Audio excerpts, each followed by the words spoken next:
Welcome to B Flow Sessions, the podcast where we help you find the flow in life and on the river. I'm Brad Burden. Join me as I talk to paddlers, athletes, and adventurers who are all seeking the flow. B Flow Sessions is supported by the brands that keep us moving downstream. Dagger Kayaks, wherever there's water. Sawyer Paddles, crafted in Oregon and whitewater proven. And Stohlquist PFDs, conquering wild waters since 1977. Support the companies that support the flow. Welcome to the next episode of B Flow Sessions. I am really stoked, honored, all the positive adjectives that you could possibly come up with to be joined by somebody who is just an icon in our sport. Ladies and gentlemen, the one and only Eric Jackson. Thanks for being here, EJ.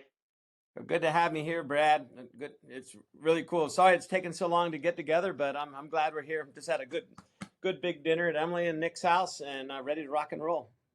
Awesome. So, I mean, I don't think he needs much of an introduction, but just in case people out there don't know, Eric Jackson is probably the most decorated freestyle kayaker of all time. He's been on one of the U.S. teams, either slalom or freestyle, since 1989.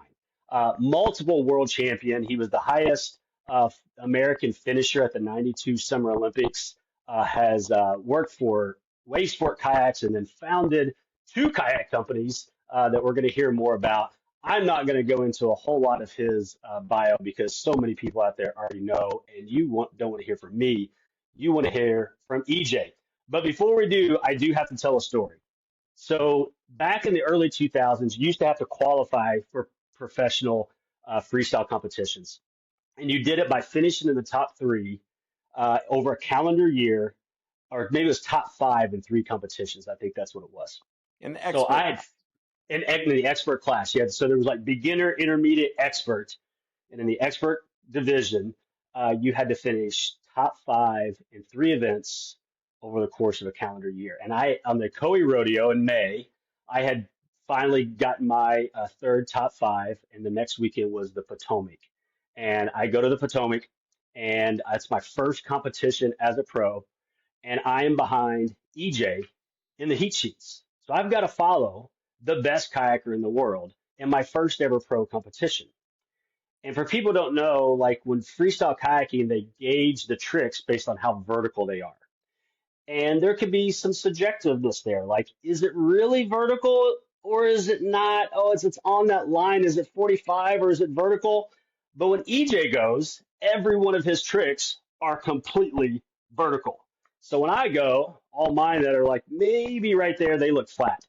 But to make matters worse, after EJ goes, and of course he does this amazing ride, and he knows I'm nervous. He knows this is my first time, and EJ doesn't remember this story, I'm sure. He paddles next to me, winks at me, and says, "Welcome to professional kayaking." That's cool. Well, the slogan back then is nothing but vertical. Nothing but vertical. That's all you had to say. Nothing but vertical. That was the rule. So I That's had to cool. I tell that didn't know that story. story. That's cool. Potomac was super fun. Was that at S-Turn or was that at where was that at? Do you remember I where think it that was was? S-turn. I don't S-Turn. remember. There was a couple years there where like we had high water. We had to do the race through the fish ladder. Mm-hmm. Um, so I'm not Pumpkin really. Festival was so fun. So Yeah, the fun. whole thing. Yeah. Yeah.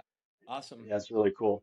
All right, so we'll Sure. get into the podcast. I apologize for those listening, but I had to tell that story. It is something that I've always remembered that, and to me, it really encapsulates EJ's personality.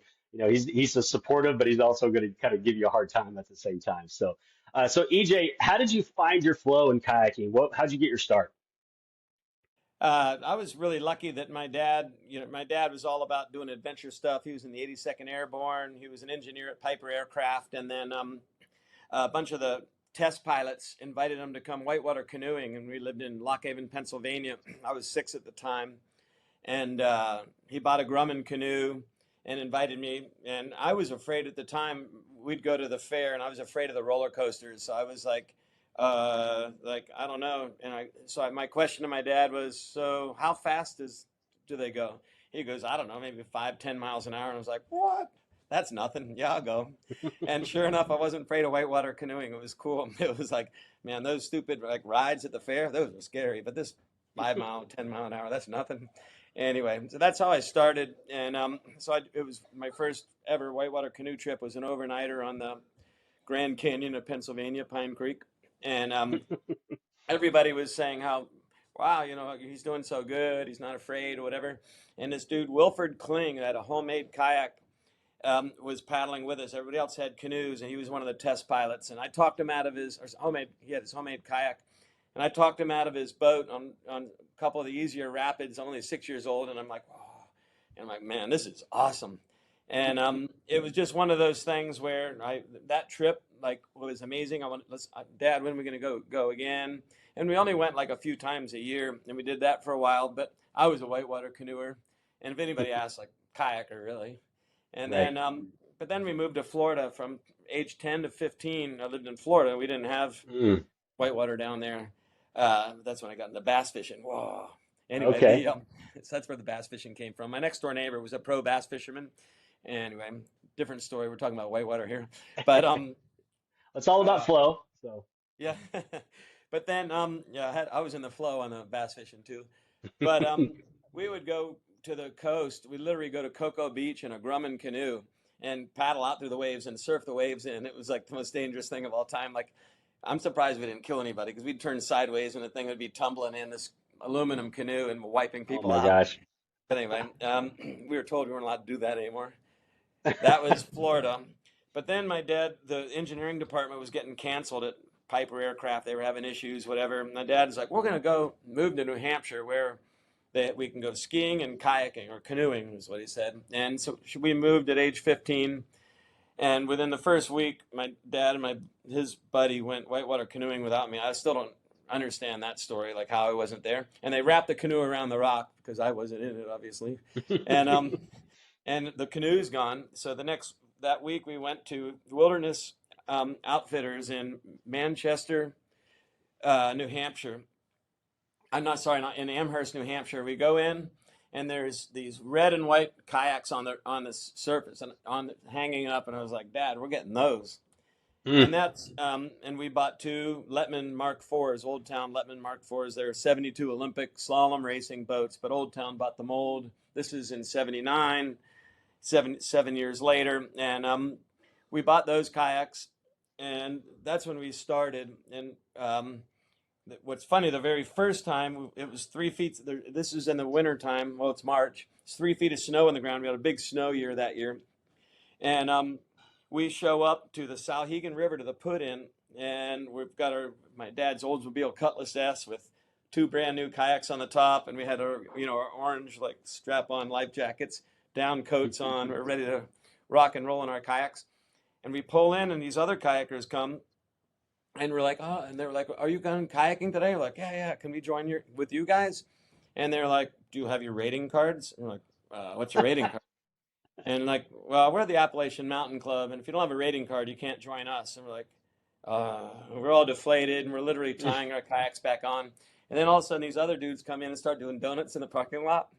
And we're just like, and they've got kayaks on the roof, and they get out, and the Appalachian Mountain Club is already gone down the river, and we were like getting ready to leave, and they pull out, and they're like, are you guys kayaking today? Like, oh, we don't have a rating card, so we want to go kayaking. They're like, oh, the Appalachian Mountain Club is here? Don't worry about it. We're the Merrimack Valley Paddlers. You can come with us. And I was like, really? Like, yeah.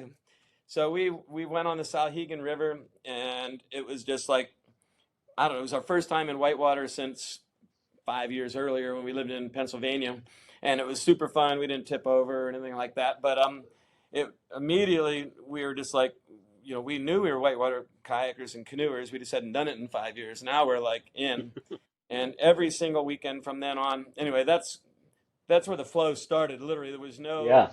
there's no hump to get over. It was like we're on the water.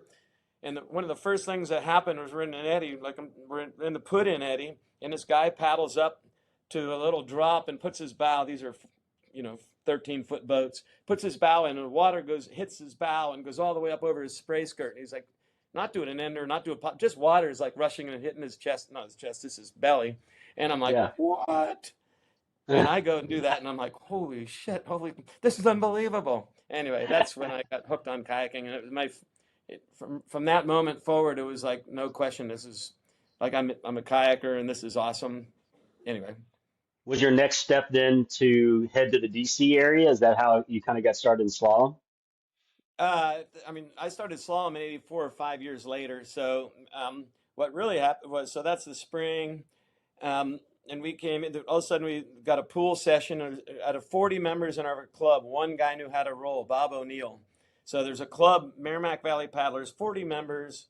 Bob O'Neill is the only one that knows how to roll. Literally, the other club members, not all of them, most of them are like, oh yeah, Eskimo rolling, that's like a circus trick. People don't actually do it in a river. Like people Mm. don't really do that. It's like a circus trick. You do it in a pool. Bob O'Neill's like, nah, this is like the real deal, man. You tip over in the river, you roll up. And my dad kind of picked up on that, and we organized a pool. Bob taught me to roll. I'm on the swim team. I'm a good swimmer. I can hold my breath, whatever. I rolled in like first couple of minutes, and then I taught my dad to roll. Then we taught everybody else to roll. And then that spring, 7 people dislocated their shoulders in the first 30 days because the only thing we wanted to do is surf the biggest holes. And we literally, like, if you didn't go, like, we would terrorize anybody that didn't go, like, go in the hole. I'm going in the hole. And we just find the biggest pour over holes and go in.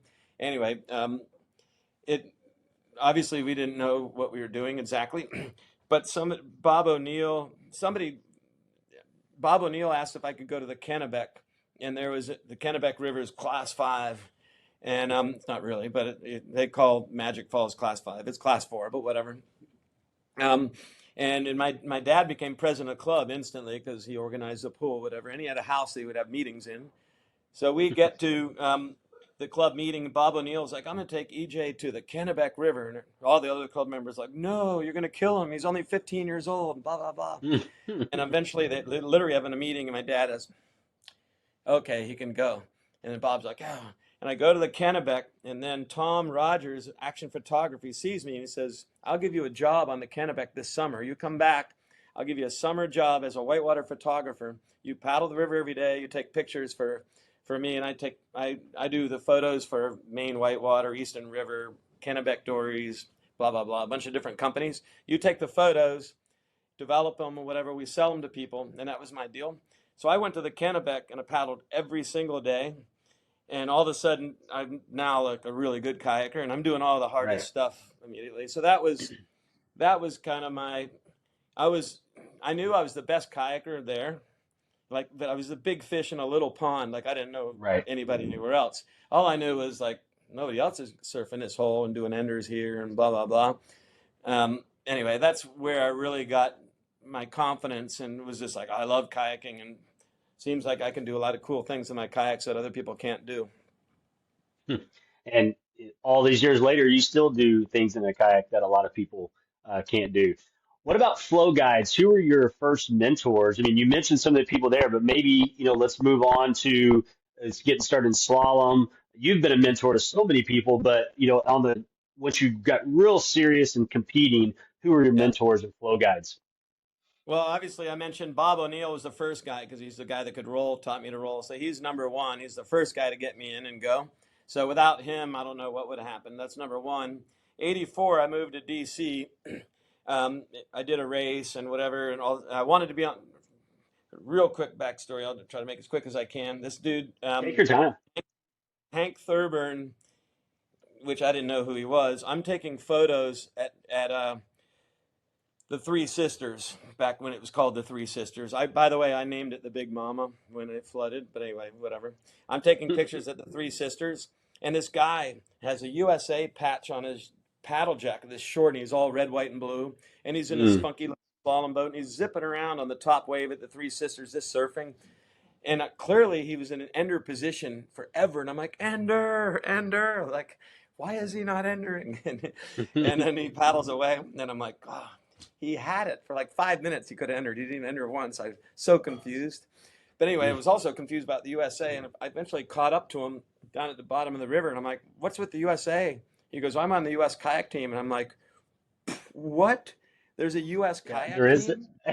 Yeah. Yeah, like, what do you mean there's a U.S. kayak team? I was literally, when I watched Mark Spitz win 7 gold medals in the '72 Olympics, and I started swimming a week later. I'm going to be in the Olympics. I'm going to do that. Like, that's what I'm going to do. And I was on the swim team at that point, At this point, now I'm starting at University of Maine, but now there's a U.S. kayak team. Like, screw swimming, this is way more fun. And I literally found out about it and whatever. And ultimately, I called Bill Endicott, who's the U.S. team coach. And I was like, hey, Bill, this is Eric Jackson from Maine. Now, meanwhile, I did a race. I managed to convince, by the way, I was fully sponsored before I did a race. I worked for Maine for action photography. But this dude, Wayne Hockmeyer, that everybody hates, anybody you mention the name, most people are like, oh, I hate that guy because he was so mean. But he was really nice to me. Um, he he would invite me to his lodge, and he'd put out a whole bucket of quarters on his Tron game because nobody would play with him, but I would play with him because we were like buddies. So we'd feed the Tron game, and we'd play these video games in his lodge. And I told him that I saw this guy. I'm going to be a world champion kayaker. I'm going to be on the U.S. kayak team. And he's like, oh, well, you need a kayak. I'll get you a kayak. I'm like, oh, yeah. He goes, is there any races, whatever? And a couple of days later, there's a race in Errol, New Hampshire on the, the Saco River, whatever. Anyway, he literally, I got a yellow and green top, a yellow and green kayak. These are Northern Outdoors colors. And we put the boat on top of a yellow and green Northern Outdoors van, and he drives me to the race. And I pull him. I've never been seen in the history of slalom race. No slalom racer's ever seen me. And most of the people from New England, they went to like Amherst College or Dartmouth back in the day. Yeah. And I get out of the van, and Wayne takes my boat off the top. He carries it to the put-in. The whole deal. Like, it's just like he's my caddy. I've never even been in a slalom race. And it's just like, I don't think much about it, but everybody's like, this dude is like fully sponsored. Like, we don't have sponsors. Have you ever been in? I've never slalom raced before. It's my first race. And they're like, what? And I get in, I get second place. And so the dude that won, Chris Smith, he was on the U.S. team. He calls Bill Endicott. There's this dude from Maine. He's like fully sponsored, and he just got second. And I beat like a bunch of apparently bigger names. I don't even remember who because I didn't know anybody then. Anyway, that's how it started. I called Bill, and I went there. Bill saw me paddle, and he said, if you come to DC, move here, I'll coach you. And in 5 years, if you train hard and nothing bad happens, I bet you can make the U.S. team. Of course, I was thinking, yeah, I'm going to make the U.S. team first year. And I get there. So when it comes to who are my mentors, I get there. Obviously, Bill Endicott was one. But the people training there, John Lugbill, Davey Hearn, Kathy Hearn, Fritz and Lecky Haller, and then a bunch of others. But the people that were so Fritz Haller was like one right out of the gate. And his theme song was The Who, damn it, what's the name of the song? Anyway, the one where call it a bargain. Okay. I stand naked, cold, and sad. I call that a bargain, the best I ever had. Oh, yeah. Okay. It's the middle of the winter, and it's like, wow, I've got no money, got nothing, but we're just like, wow, we're just out there crushing it. That was his theme song. Anyway, he kind of took me under his wing. So did his brother Lucky, and so did Kathy Hearn, Davey Hearn, a little bit also. John Lugbill was just kind of like a mentor in that, like, you just watch the guy to sit there and go, whoa. And he didn't like pay a lot of attention to me, but I got to train with him. Those guys really, and girls really, were the ones that I was just blown away that I got to paddle with. But they were like super hardcore, top of the sport, and really welcomed me in, and they didn't like shun me. I was like the comic relief, dude on the side that didn't really fit into the equation, but those guys really, really were cool.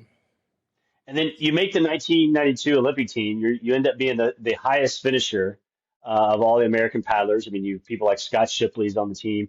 And then the next year is the 93 Freestyle Worlds at Hellhole on the Ocoee. I believe, I didn't really start until 97 and getting into really the sport till 99. For me, that felt like an eternity prior to me 93, but really it was only a few years, right?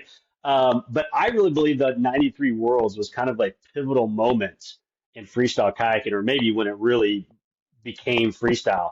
I mean, the people that were there, Shane Benedict, who was on the podcast right before you, and Corin, who was one of my first guests, and Scott Shipley, Mark Lyle, and you were there as well. Is that the moment that you kind of, Bob McDonough? I mean, Bob yeah, McDonough, is that? Yeah, Donald Caldor. There's a lot of big names. Jan Kellner. Anyway, there's a bunch of them. I'll Yeah. give you a quick, interesting story. '84 was my first time I made the U.S. B team. My first year in slalom, not the A team, but the B team. But I got to go to Europe, and I'm in Augsburg, and this dude comes up to me in Augsburg, Germany.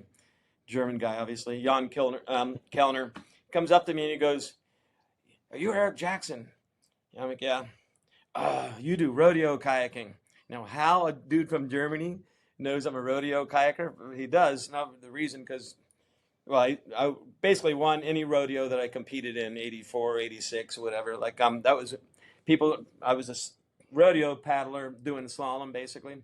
Okay. But I didn't know I had an international following or whatever. He goes, "Show me rodeo." And I'm like, "Okay, we need a boat." And then he gets a Prion something something. I don't remember what it was at the time. Whatever was out, and we go to the washing machine, and of course, there's not a lot you can do there. The boat's like super long, and it's not that deep. But I just go into my hands and do some, rolls and get a couple enders and whatever. And he's like, "Wow." Well, in '91, the unofficial worlds, the first worlds, he won that Okay. event. That's where I saw him next. Now, I didn't know about the '91 Worlds. I didn't compete in the '91 Worlds because the people in America that went to the '91 Worlds didn't want me to know about it, didn't tell me about it. They went without me. Anyway, that's all I'm saying about that. but but I found out about the '93 Worlds, and the '93 Worlds, no question, that's the first Worlds where you had to make a team. You couldn't go Hmm. to the Worlds if you didn't qualify for your national team. It wasn't like, a few people got invited and it was called a World Championships. It was literally like everybody knows about it. If you're on the team, you can compete. And it also was it really went from a subjective sport where it's literally like 1 to 100 or 1 to 10. And I Right. competed in quite a few of those, and they're super depressing because you can watch somebody just flip over, fall on their head, and if the judge likes them, they're like, "Oh, 9," and then somebody does a perfect pirouette and lands at whatever, like 4. Anyway, that wasn't a sport I would ever dedicate my life to because it's not um, objective. You can't, it's just a whatever. Right. But Sure. '93 wasn't that. '93 had objective scoring, like you got points for every move you did, that type of thing. Hmm. And you had teams, and people came from all over the world, and it was very hotly contested. The biggest companies in the world sent all I mean, Bill Masters is on the shore for Perception, and Joe Pulliam's on the shore for Dagger, and um, Prion guys are there, and Piranha, and the whole deal. Like everybody's there, and they all want to win this event. Right. Want to hear a really funny story about it or not? Of course. Yeah. Heck yeah. Okay, cool.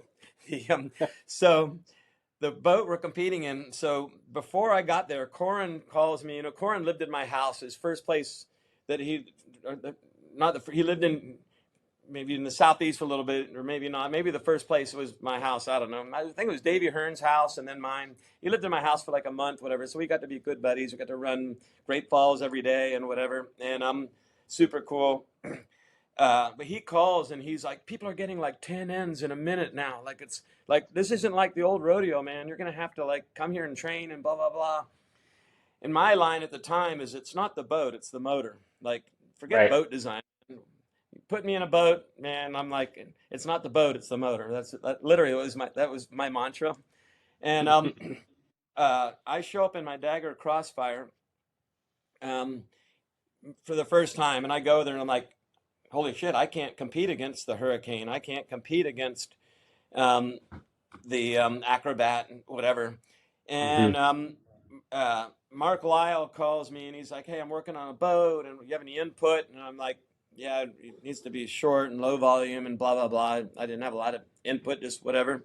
And he makes 4 Kevlar fiberglass kayaks called the Dagger Hmm. Transition. 4 of them. Scott Shipley gets one, Chris Spielers gets one, Mark Lyle gets one, and I get one. Okay, Yep. so we're competing in it, and the deal is, he delivers the boat, so I get this boat. I'm like, "Oh my god, I'm set free now. I can compete." And Mark goes, "Just so you know, this boat is property of Dagger. The second the competition, let nobody else paddle it. The second this competition over, all of them have to go back to Dagger. They're going to be destroyed because these are liability risks. These are dangerous kayaks. These should not be ever out. General kayaker runs that are going to die in it, whatever. Dagger doesn't want these out because they're a liability risk. Like these are dangerous boats, not for river running. And I'm like, Yeah. okay. Well, now it's the finals, and it's two people left. It's me against Dan Gavir. And it's like the crowd is going nuts. And literally, I'm about to do my ride, and I'm either going to win or not win. Now, the reality is I won the worlds already because of the freestyle through the rapid, whatever. Even if Dan beat me, I still would have been world champion, but it doesn't matter. All I know is Joe Pulliam is owner of Dagger, and he's sitting right there, and he's like, wow. They're just going nuts. He was like a kid. And I'm like, Joe, if I win, this boat's mine. And he's like, yeah. And I'm like, if I win, this boat's mine. Yeah, go. And I'm like, okay. And I go in and I win the head-to-head against Dan Gavir. And the second I did that, I watched, there's, Mark Lyle and Chris Bilius and Shipley all walking up the hill, and I watched them all be putting these boats back in the Dagger van, whatever. And I walk up the hill, and I'm like, I know what I have to do right now. I just have to go straight to my car, tie this bad boy on. And sure enough, I just won, but I'm like, I give my wife a kiss, and I walk up, and they're like, come like this, like, you got to bring the van. I'm like, nope, this boat's mine. And they're like, no, you got to. I'm like, and I just like, well, I started walking. And like literally, I've got Mark Lyle, who's really pissed. And sorry, Mark, for this. And he's really big. Yeah, he's big and he's pissed. And I've wrestled Mark many times, and he's I've never seen had to it. put a knee. I have. He's never had to put a knee down once. His knees never touched the ground, but he's pinned me every time. That's how good of Mark Lyle is at wrestling. But anyway, I Yeah. still wrestle him. So I go and I tie it on the car, and literally they're like, ah. And I'm like, you go talk to Joe Pulliam. He said, if I win, it's mine. And sure enough, I took it. And what people don't know is that Dagger transition sat there for a couple years. And then Mark busted it out, that prototype, shaved a little bit off the bow, changed a little shapes, and that became the Dagger RPM. That's where the RPM came from. Yep. And just to add to it, in 96, when the RPM came out, guess what the Dagger catalog said? Warning, park and play machine, not for river Yeah. running, expert only. That's how much times have changed. Now, you take some old lady that's never paddled before. Oh, you should try the RPM. RPM. Super safe. And when Dagger was still in Harriman, that boat that you're talking about hung in the front lobby for the longest time with a sign that said paddled by Eric Jackson, world champion, Well, 1993. I was out of money. I still feel bad about it. Like I was desperate for cash, and I'm like, I've had that boat, and I'm like, maybe Dagger would buy it back, and they bought it back for $2,000 from me, and it's because I needed the Good cash, deal. and Good and I deal for was you. like, I can always, one day when I get money, I'll buy it back from them because they'll just keep it. But then when Dagger moved, it went to Easley. No, when Hmm. Dagger moved from Harriman, either from Easley or Harriman, one or the other. Somebody was there and like, EJ, you got to come get the boat. They're going to cut it up. And sure enough, it went through a bandsaw. They Oh, sawed it up and went in the garbage. True story. oh, that's awful. Dane That's has awful. all of every boat Dane won a world championships he has here. I only have That's my cool. Easy and my 2007 All-Star, but I don't have my Dagger Transition or my original 2004 All-Star that I won in. But Okay. Hmm. So this next segment is perfect flow. Tell me about some times when everything was just perfect on the river. I mean, obviously you've probably had a lot of these days, but one that just sticks out. It's like, man, this was a great day. uh, probably first one, 2003, March. Um, Emily comes to me and says she's 13 or 12. She's 12. Yeah, I don't know, 12, almost 13. She comes to me and goes, Dad, can you teach me how to roll? And I was like, yeah. And then Dane's in the room and he goes, wait, what? You want to learn to roll? He's like, well, I want to learn to roll too. And I was like, okay, let's go. And we just literally they already know how to paddle, and they've paddled a lot. Neither one wanted to learn how to roll. And we just drive down, I just drive straight to Rock Island. It's like March, it's high water, it's cold water. And we get in the water, and Emily learns to roll in like 2 minutes, and then Dane learns to roll in the 2 minutes. And then we're at the eddy right next to the main hole. And immediately, let's go run Brave Wave Rapid. And so I took them down this class, 3+ rapid right away. They crushed it. And from that day forward, they paddled with me every single day. That's awesome. So that was cool. That sounds like a pretty perfect day. What about flood? A time when the flow wasn't going well, maybe on the river or life, business, things like that. Whatever you would want to share here with that. Well, generally speaking, we really enjoy floods. Like higher water, the better. But Sure. so so if you, I don't usually use the term flood as a negative thing, but in the spirit of what you're asking, obviously, I built my life around kayaking, and I feel very fortunate that I was able to take, my skills of designing kayaks and selling kayaks and paddling kayaks and put it all together to create a kayak company of my own, Jackson Kayak, and I founded that. And within 3 years, we became the #1 whitewater kayak company, and to this day, it's the longest running #1 kayak company in the world. But I lost control of that business, and meaning where I didn't own majority ownership, and anyway, things turned south for me after that, and just trying to hold on to that business and run it the way I wanted to run it in the spirit of who I am and what it Hmm. came from. That was definitely the way you would call it, a flood experience. And then ultimately it became like to the point where, as you know, I don't even own anything in Jackson Kayak and I'm starting over. So that would probably be the biggest quote unquote flood experience, and uh, but yeah, That must but be other than tough. that, I mean, to yeah. see your name on the boats and, but I know you have another love now and another, product that you're beginning with Apex Watercraft, right? Yeah, absolutely. The you can't get me out of the sport. Uh, survival is something you've got to do, but ultimately, I made a life out of kayaking. Back in, let's say, I committed full time in '84 to whitewater kayaking, and it's what I really enjoy doing. Um, I know, I'm like last man standing. I've been doing it the longest, and I've been doing it at a high level at every aspect. Athlete, business, designing, selling, whatever, running companies, and I enjoy doing that. So there's no way, and but I need to do it my way. I'm not, you know, I'm not gonna, have a boss that tells me how to run a kayak company. So Right. I'm the boss at Apex Watercraft. We're small, we're new, we're very niche. We make some amazing boats. We happen to be the largest seller of carbon fiber whitewater kayaks in the world, so we're #1 at that, which doesn't make us very big, but it's it's a starting point. And at the end of the day, we've only, we're about a tenth the size that we will be. Most people don't even know they want a carbon fiber kayak. You know why? It's because Because I never everybody paddled had one. composite boats. They just don't know about it yet. Yeah. Literally, people have been untrained.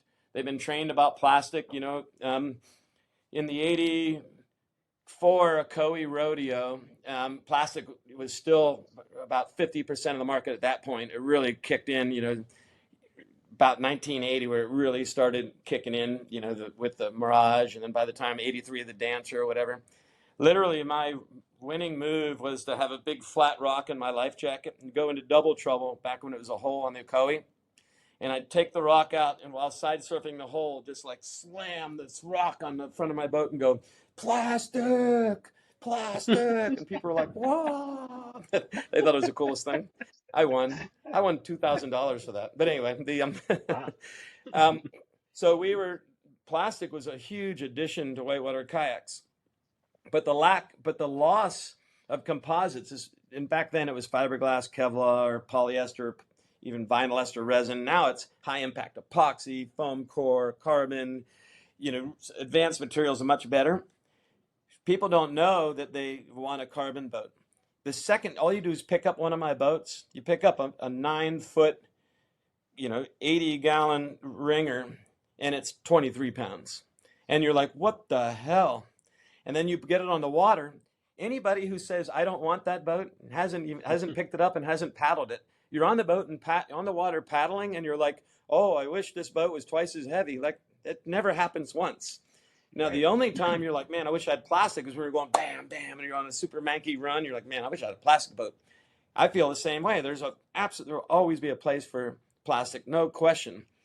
But 100% of every paddler wants a carbon fiber boat and would rather paddle one. And if they say otherwise, they're completely oblivious. And the reality is that people are completely oblivious. Like the people that are watching this right now are like, well, that doesn't make any sense. Why would I spend $3,000 for it? It's like, forget how much it costs. It's like, you want to drive like a Lamborghini, or you want to drive, a Chevy Chevette. And like, I'm just Right. saying, like, the Lamborghini's more fun. It's probably going to break down. It's going to cost you more, whatever. But if you can paddle it, you can drive it, you're going to like it. Anyway, so that's the interesting thing. So I've got an education. I've got to educate the entire whitewater world that there's a place, and in order to do it, you have to have touch points. So here's the proof in the pudding. I teach clinics here at Rock Island. Out of every 10 students that come to my clinic without any boat, no, they don't have an Apex or nothing, I sell 7 Apex boats for every 10 customers because they see Wow. it, they touch it, they pick it up, they get to paddle it, and then they're like, I want one, and they're $3,250. That's cool. Right. That's really cool. And that's the next topic was current. What do you do to find flow today? But that's kind of the two things that you're doing now. I mean, I know you're still competing, you're still a husband, you're still a father, a grandfather, but as far as the sport goes and the industry goes, you're teaching kayaking out of Rock Island and Apex Watercraft, and it's really cool. Tell me about what that's been like being going back to instruction and offering high-end classes. So, instruction is something I've done, ongoing. I wrote my first book in '98. Made my first VHS tapes in 2000, or yeah, 2000. But in '93, and the way instruction happened in '92, I was at the Olympics. So Scott Shipley's there, Rich Weiss, and we were on the team. Bill Endicott's the coach, and we're at a training camp literally for the Olympics, like a couple weeks before or whatever. And Scott Shipley says to Bill, we're doing video review in this room. I've got this way of doing this upstream where you kind of go deep, carry your speed better, and you come out with more speed, even though it's a longer line. I think ultimately it's a faster way to do it. And Bill's just Mr. Pragmatic. Bill doesn't know how to do all these things. He just knows how to watch, time, whatever. He tries to find best practices from the best people. So he's like, let's do it on a stopwatch. And he stopwatches my upstream and Scott's, and mine's like a tenth faster, and mine's the tight line. He goes, no, the way we're doing it now is better. And that's end of story. And I'm like, yeah, cool. End of story for me. A year later, Scott Shipley wins the World Cup. Why? Because he perfected this upstream system, and I didn't win the World Cup. And because I'm stuck with old technology and old skills, and I'm like, what the fuck? I was so pissed. Oh, sorry, I shouldn't say that, but I I was can so label it explicit. It's okay. I was so bummed that I was that it immediately it opened my eyes that Bill Endicott, love him, and any coach, nobody can teach you how to be the best in the world. You want to be the best in the world, you have to do things that nobody else has ever thought of. You have to lead the charge. You can't just like, oh, this is how you do it, and then get really good at it. It doesn't mean that in 100-yard dash maybe you can do that, but not in slalom kayaking or freestyle, anything that the techniques are progressing and the equipment's progressing. You have to invent the new techniques, invent the new equipment, stay ahead of the curve. That's how you become number one. And I learned Mhm. that from Scott Shipley the hard way in '93. Well, that '93 is when I threw 100% of all technique out the door. The forward stroke, the forward sweep, the reverse strokes. There wasn't a such thing as the C stroke at the time, the cutting stroke, the closed face draws. There's a bunch of stuff that didn't even exist. But the ACA system, it was clear that like, oh my God, this is like I'm surprised you can get down the river with this stuff. Like literally not best practice. And the best people in the world at that time were the best slalom racers because they had Right. full-time coaches. They paddled twice a day, every day. They're high performance athletes. And the boats they were paddling were the same length as the boats everybody else was paddling. They were all Right. 13-meter boat or 4-meter boats. Now they were higher performance with edges, so they had edge control and other people didn't. Slalom paddlers were clearly the best paddlers, but guess what they weren't doing? Teaching anybody else how to do it. They were retiring and pulling. The coaches weren't saying, "Hey, everybody, here's how you Right. become the best guy. Here's the technique." The best technique was coming They would retire, would go away, and they would just have a job. They weren't professionals, done. And that was the same. The coaches weren't doing the same. Bill Endicott did write a couple books back in the 80s that were very helpful. But bottom line is best practices weren't being laid out. And that's when I started developing them, writing them down, and I decided I'm going to be the best paddler in the world, because I realized I'm going to do the Scott Shipley technique, but I'm going to do it with everything. And by the end of the 90s, I had that system down. I had a strategy. As Winston Churchill said, the amateur focuses on tactics, the professional on logistics. So I was creating logistical plans for being the best, and then learning the tactics that would work, all the individual nuances of strokes and whatever.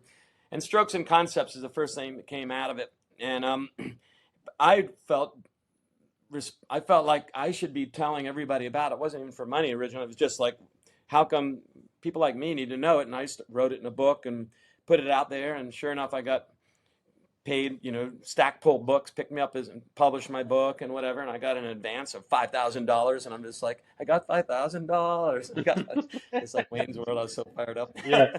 Christine and I we were dancing around just doing that. We were so fired up. But, and then I started doing, and Ken Whiting did a book at that time also, and he just won the 97 Worlds, right? So, so Ken and Whiting and I were the only ones doing it. No, the difference was Ken kind of retired from paddling because he started Heliconia, and I was continuing my paddling career and developing techniques, making new whitewater freestyle moves, new equipment and whatever. And then I just documented the path along the way. And then all of a sudden I had Dane and Emily as kids. And then I put them in and I started documenting their path along the way. So that's where my instruction really came from. And I've been doing it ever since. Now, literally just trying to survive. Apex doesn't pay my bills yet because it's not big enough to do that. And I'm going to take out bank loans, and I've got employees and stuff like that. So I just don't pay myself at Apex. So how do I make money? Christine's like, Emily and Dane live down there. They don't live in the house anymore. We got 3 extra bedrooms in our ranch. We got a badass log house with really cool rooms, basically a resort house. We have every game you could ever want. We have an 18-hole disc golf course, shuffleboard, bag toss, Miss Pac-Man, whatever. We got it's super badass house in the middle of nowhere at Rock Island. So we started charging. She's like, why don't you do clinics at Rock Island? And I was like, I didn't even think of that. So the clinics are like $3,400 for 4 days. So it's a lot of money. But it requires a lot of money to, if you're going to make a living as a kayak instructor and you have a house and cars and family or whatever, you got to make good money. Anyway, it ended up being really cool to do and really fun. And I've always maintained, like I teach at Wilderness Tours every year since '84. I missed COVID. And then this year I missed because I hurt myself at the Worlds. And it was like the week after Worlds, and I didn't paddle for a month. But basically, I've taught kayaking since '84 every year. So I'm always teaching. But this is ramping it up, and this is becoming more of a way to make a living. I also had adventure schools in D.C. We did 2,000 students this summer. So it was like massive kayak school in Washington, D.C. Anyway, sorry, that's the current. No. Hopefully that was. No, that's exactly. There's one more thing. Go ahead. Tell me. Thing. I'm just Tell me. going to just tip it. It's secret, but I've got a project that I'm doing that will do more for whitewater. I pull this project off, which I will. It will do more for whitewater than the sum total of all things that I've done for whitewater with whitewater so far. I will grow the whitewater market. I will put whitewater on a map in such a big way that's like unbelievable. Anyway, I'm not going to say a whole lot more. I thought you were going to break it to the world right here on B-Flow Sessions. No, I'm not going to bring it to the world yet because, but I'm very excited about it. I've been working on it for 5 years. I'd say full time, and it's not public information yet. And it's when it hits, ultimately it's going to be super cool. And you'll know what it is when it hits. You'll be like, and at first you'll be like, oh, that's cool. I don't understand how it's going to be the biggest thing in whitewater. And then it takes another 4 years to get organized and whatever. And then all of a sudden it drops and you're just like, and that's it. Okay. And then it's game on. I can't wait. I can't wait Yeah. to see what that is. Yeah. I want to go back to a little bit of a story time, just things that, I haven't, it was so great to see you and Christine and the family at Golly Fest, but other than a few trips to the Golly over the last 20 years, haven't seen you a lot. Somebody I used to, see a lot and compete against. Tell me about just how the freestyle tour evolved from your point of view and like going from Dagger 93 Worlds to then Wave Sport and you guys formulating this team and the team Wave Sport kind of dominated the late 90s, early 2000s, and then into Jackson Kayak. Yeah. So when I won the 93 Worlds, I'm young. I'm like, young, hungry, up and coming. I'm on the Olympic team. Now I'm a world champion. I'm like, of course, I'm going to be the poster child for Dagger. I'm going to be on the cover of the catalog. I'm going to be full page ads, the whole deal. And I called the guys at Dagger and I'm like, hey, am I going to be on the cover of the catalog? Are we doing full page ads? Like, what is it like to be world champion at Dagger? Like, we don't want to start an advertising war with perception. Like, well, what do you mean? Well, we're not going to do that because if we don't win the next time and then they'll promote it or whatever, so we're just going to basically pretend it didn't happen. And I was like, what? Well, that doesn't sit well with me. No, I stayed 95. I went to the Worlds. I'm the current world champion. And they, instead of sending me the new RPM prototype, I had the plastic Dagger transition sent. Ooh, And it's like super long, a shitty playboat yeah. and whatever. I ripped my ribs. I couldn't paddle for 4 months. I literally, in finals, the first 10 seconds, I ripped my ribs and blah, blah, blah. I left. I get home and uh, I'm like, okay, this isn't working for me. And in 93, when I was begging on the streets of DC, it's another story. You can hear it if you want. But everybody hated me. All the slalom racers wrote me, like didn't want to even see me. Like I'm like such a stain on the sport of slalom because we're all, silver spoon people or whatever. Anyway, the one person that came up to me in 93 team trials when everybody else was shunning me, including the Olympic Committee was deciding how to punish me, USA Canoe Kayak was going to decide how to punish me, all the athletes were avoiding me, but this guy Chan Zwanzig walks up to me and he goes, "Pass me, EJ, what you did is badass. Anything you need from me, I will support you. That is so cool. Don't listen to people." And I'm like, I don't even know who he is. And he's like the owner of Wave Sport back when they just had the Excel, whatever. And Right.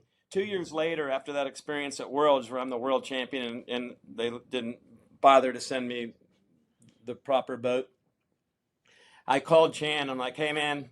And by the way, Corin, I called Corin too. So this is funny. So I'm already paddling a Savage Scorpion and a Savage Fury. Corin has me in both those boats. And Chan sends me the Dagger, the Wave Sport Frankenstein. And Yeah. I'm really good friends with Corin, and Corin's like, I'm gonna make you like poster child. We're gonna do a full page ad. It's gonna be you standing there with a spear over Celine, who she's gonna be naked, and everything's like, and like that's Corin's like, it's gonna be we're gonna crush it with these ads and whatever.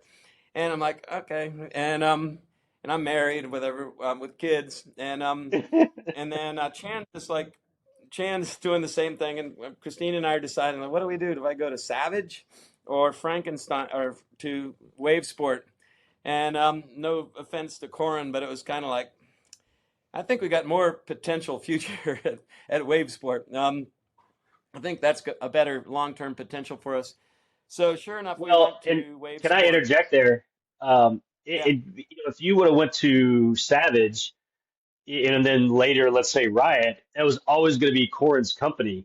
And even though Chan was the owner of Wave Sport was you, for all, and like you really got to become the face of Wave Sport.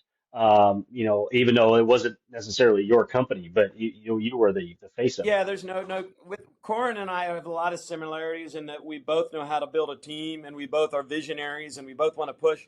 So when it Thousand came to percent. boat design, for example, it would have been a problem at Savage right away because I'd just get in there and like, okay, and then Corin would be like, no, no, no, no, no, this is my Yeah, okay, because we don't do things the same way, but Corin is very much a visionary and very impressive on that side. But the thousand two of us percent. together would have been like, it would have been like two opposites of a magnet. It would Hmm. have been a problem. It was better that I just was friends with Corin and went with Chan. And when I went with Chan, the first thing was like, okay, he's like, you're gonna. Of course, I was on the cover of the first catalog. I was in full page ads right away. Boom, boom. I took photos with Skip Brown on the Potomac doing cool things in my Frankenstein and whatever. And it's all about, okay, we're gonna. Chan wanted to dominate, and it's like, okay, well, I know all the best people. Like, let's put a team together. And he's like, oh yeah.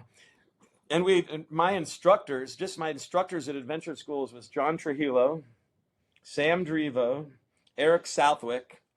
Yep. One of my students were Tanya Schumann, Alexa Hmm. Schumann.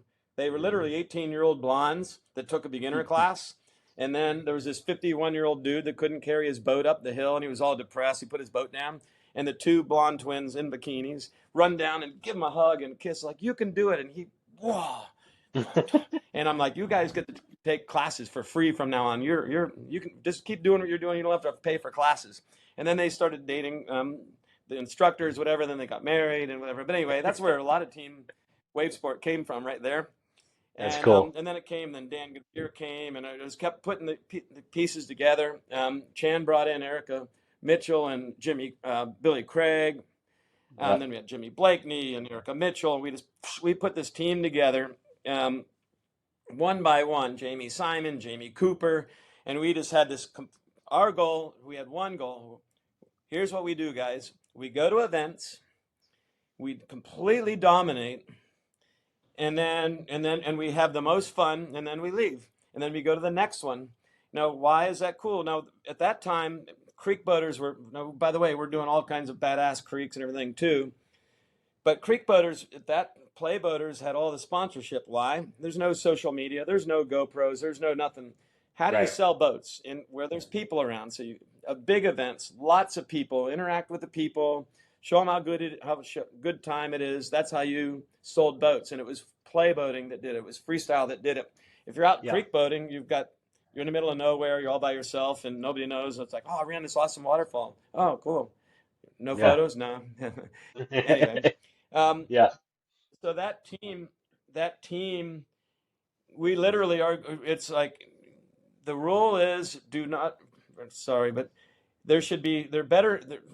We're going to be in first, second, and third. There better not be a dagger boat or a perception boat or a piranha boat.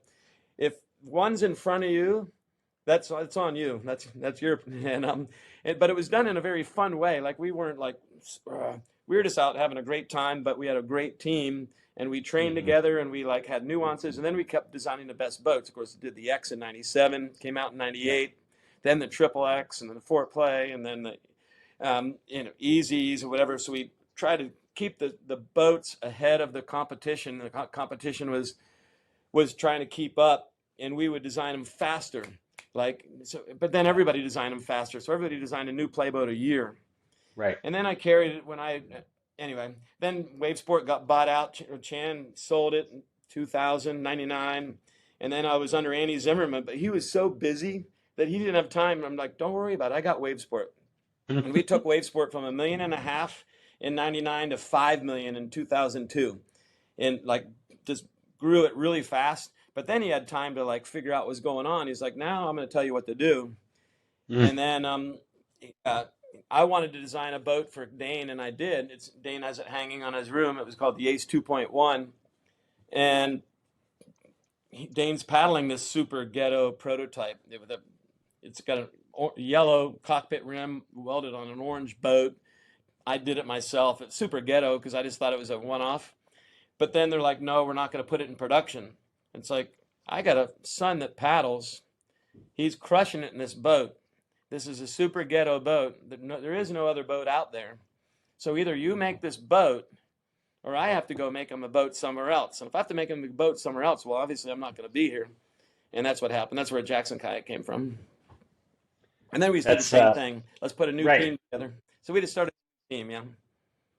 Yeah, and it was so funny in that time from like late '90s. I mean, obviously you go back longer than that, but I think the freestyle tour kind of emerged in the late '90s, right, for what it was, and then through the mid 2000s, kind of that 8 year window there. And each of the companies, like the team members' personalities almost reflected the designs, if you will. Where like the Piranha And the Boys were kind company of ownership too. yeah, like the And the Piranha company Boys were kind ownership of as like well. these mountain guys from West Virginia, and they didn't really care about the competition too much. They just wanted to creek. Uh, you guys were out there dominating. Dagger was more focused like instruction, but competing and extreme, but Paddle with the never pros. paddle with the pros. Exactly. A lot of guys like me, NOC or wherever that were like the head instructors at their kayak school were paddling the Dagger boats. Yeah. And so it was kind of neat. And No, it's Riot, very of good. course, was like extreme, way out there, kind of like skateboarders or surfer punks, kind of thing. It was cool. Yeah, no question. No, that was really cool. There's no question that the teams represented and was very, very much showed the personality of the brand. And it was basically because at the end, I mean, that's the only way to do it is you can't have, a bunch of riot guys at Dagger. That just wouldn't fly. So Right. you had to have you had the Dagger guys, you had the Andrew Holcombs and Yep. people that were just great down to earth people. Each team had its own personality, and they were all really cool. So what people wonder like why is in 2000 30,000 whitewater kayaks a year were sold. This Hmm. year to be like 10,000 in the Right. U.S. And the reason is because in 2000 you had with wave sport, you had Chan and me, the wave sport team at every Hmm. event, and there was a keg of beer at every event, and that was kind of what their thing. And we've got just watch like Dashboard Burrito, and you see what Right.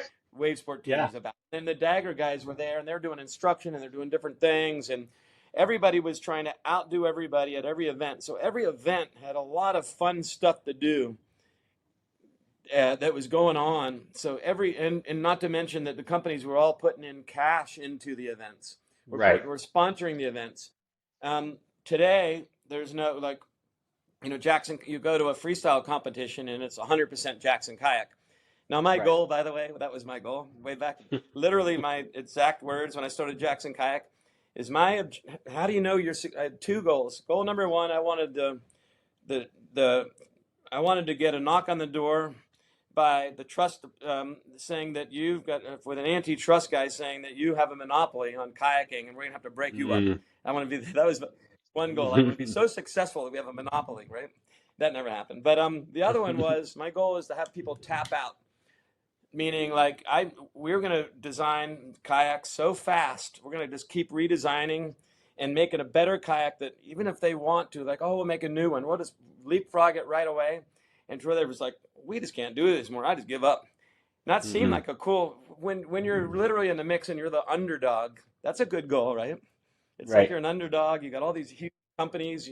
You're just like literally starting. There's four people that work for you at the time, and it's like that's a cool goal.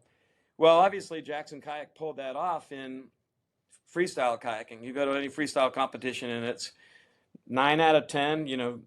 19 out of 20, whatever. Whitewater kayaks in the competition are Jackson Kayak. And ultimately, that's not a good thing because, Liquid Logic isn't sponsoring any events. Dagger's not sponsoring any events. Prawn is not sponsoring any events. And then Gigi's from France and they don't sponsor events, whatever. So basically, the only people doing it was Jackson Kayak. But the Right. other thing that happened is Chan sold to Annie Zimmerman, which is fine. But Annie Zimmerman was busy selling Pungos, which is a recreational kayak. So the Right. energy is like, oh, and all the sales reps, Pungo, Pungo, Pungo. Wave sport, cool, but it's doing fine. So when talking to sales reps, talking to dealers, or whatever, all the emphasis is on this money making boat, not this whitewater boat, even though it could make money. Um, Bill Masters sold. It became Watermark. And then Hmm. Joe Pulliam was running it, and he just canceled Perceptions. You don't even have Perception anymore. Right. And then, Prana's in the U.S. is a distributor, so it's not actually Graham, who's the owner, who's awesome, doesn't come here. So Prana doesn't have that same kind of strength. Um, Waka doesn't do freestyle. And now Jackson Kayak isn't owned by Eric Jackson. It's owned by another guy anyway. And it's run by, a Swiss German CEO who's awesome, a great at what he does, but he's not a whitewater kayaker, and it's not like the company doesn't have to be successful in whitewater; it just has to be successful. You know what I mean? So Right. So the emphasis on the whitewater brands, instead of like, we're Chan Zwan's like, I own whitewater kayaks, period. Right. Wow, I'm there. And Joe Pulliam, and all these people there trying to push the sport. Now, where are they? They don't exist. So now it's just kind of left to its own thing. So the result of that is that a third, and it's nothing to do with the market or anything else. I mean, I mean, there are other factors that ultimately play in, but at the end of the day, there's a third of the whitewater kayaks sold, and it's because you don't have a bunch of young brands that have a lot of energy and are putting energy into the sport that give paddlers something to do and really ramps up the activity levels. Anyway, It's so I don't funny know where because that is. no, I talked to Corin and I talked to Shane, and I ask about designs and kind of the similar things about the state of the industry, and they all have kind of similar viewpoints, but different as well. It's kind of neat though to think about like the three of you, kind of approximately the same age, and so like if anybody's ever heard like Malcolm Gladwell about like outliers, people who are born in certain times, like if you would have been 10 years older, 10 years younger, you wouldn't have hit that sweet spot right when you did to emerge onto the scene and be able to start your own company and things. So, it's kind of cool that We were all in the three of sweet you. spot. Yeah, no, there's no question. I was really lucky because I rode the wave on slalom. When I Hmm. started training slalom, it wasn't an Olympic sport. And in Yeah, '84, I made the team the first time in '89, and the first Olympics, it was once in '72. The first right. Olympics is '92. So I'm Yeah, riding this wave. It's a yeah, wave of new events, new sponsors, the whole deal, and the Olympics. I mean, forget the whole deal. right.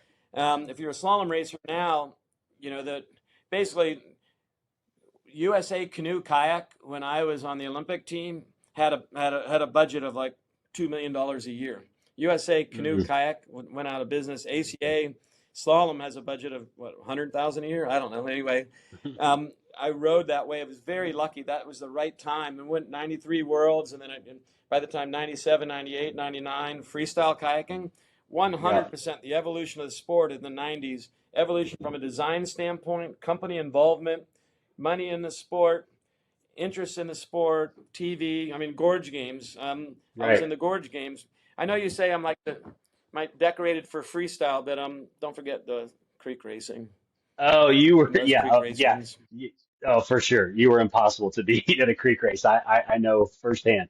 I was at the Yeah, Gorge Games too, but I didn't finish as high as you did. I didn't. Uh, and obviously, Dane is a dominant creek racer. Dominant. Sam Yeah. Sutton. There's a lot of amazing, you know, um, creek racers out there. I was just at a time when there was a lot of creek races, and Hmm. uh, anyway, we had a lot of really cool races back then, as you know, in the '90s, mid '90s, Yeah. and late '90s. Yeah. All right, so this Cool. next one, flow advice. What advice would you give to a new paddler? And then also, what advice would you give to someone who's been out of the sport for a long time and coming back to it? Um, both of them are pretty similar. So, uh, if you want to have a really enjoyable paddling experience, you need to be really confident in your roll and brace. Those are your survival skills. So, new paddlers, most people learn to roll and they learn to roll the wrong way. They learn some C to C or something stupid like that, which is like handicapping yourself right out of the gate. Um, you learn to roll first time every time, and first time every time really fast. It's easy to do. I teach anybody how to roll in 15 minutes or less, and I've done it thousands of times and never failed that once. Um, so it's easy to learn, but most people, once they get their first roll, they stop there and they're like, I'm rolling. And they literally set up, tip over, roll up 10 times. I know how to roll. So if you're a new paddler, when you tip over, never set up before you tip over, because that will never happen in a river. And that's why Mm. you're going to swim over and over, because you're upside down, like, what's going on? This doesn't feel right. So for new paddlers, rolling and bracing, so they take that serious. And it's easy to learn, but you do it. Every rapid looks like, oh, this looks awesome. I probably won't tip. I've got a brace. And if I did tip, I can roll. That's good. If you look at the same rapid, I'm probably going to swim or I might swim. It's scary. So people leave the sport due to lack of confidence or getting hurt. Lack of confidence is being upside down, flailing, sucking water, not knowing if you can get up,